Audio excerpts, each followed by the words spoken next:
It's a quandary. Carter hits the first. Raptors are going to feel really good if they lose this game. Carter gets inside. Nice feed, and Williams finishes it off. Vince Carter with a beautiful assist.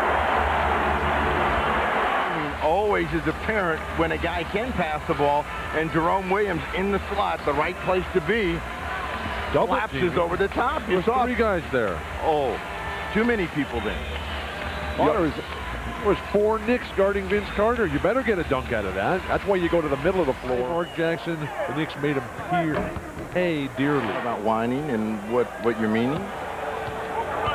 I said what I meant. Is there a correlation between whining and losing? Thanks for explaining the point to Steve there, Mike. Well, I didn't want to have to disassociate with it. Carter hits the three.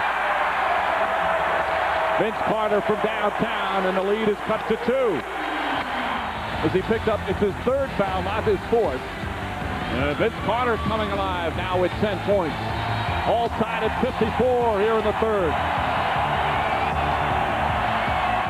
Who would have ever thought it would have been with Mark Jackson? That wasn't in the plan, but that was just a fortuitous pickup. 7 on the clock. Carter coming to the rim. Carter right at Kurt Thomas. It's good.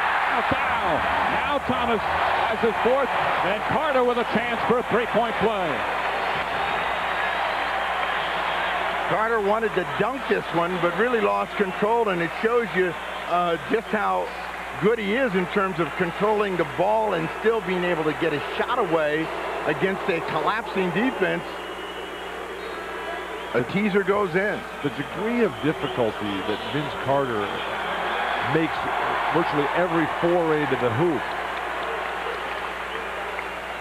Amazing. 3.1 seconds remain. Knicks now in some severe foul trouble with Thomas and Arrington each with 4. I know your game was a lot like Carter's, Steve. 4 for 5. He's got 13 points.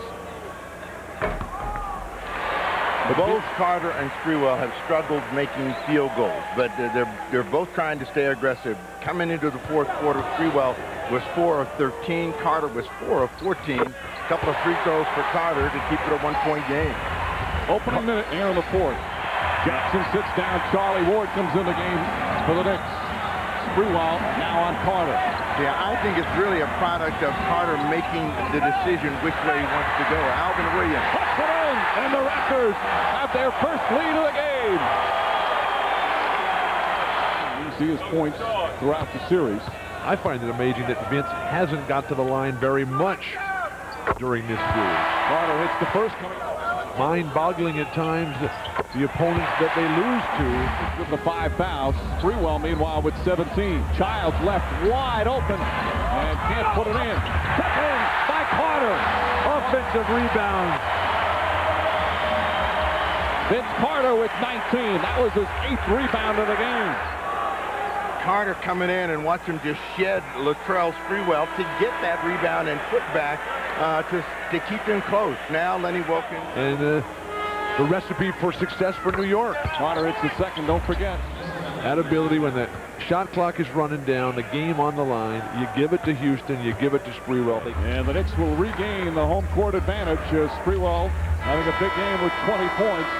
Finishes it up. A huge road win for the Knicks. Without Marcus Camby, they now take a 2-1 lead in this best-of-5 series. Shoot 53% from the field.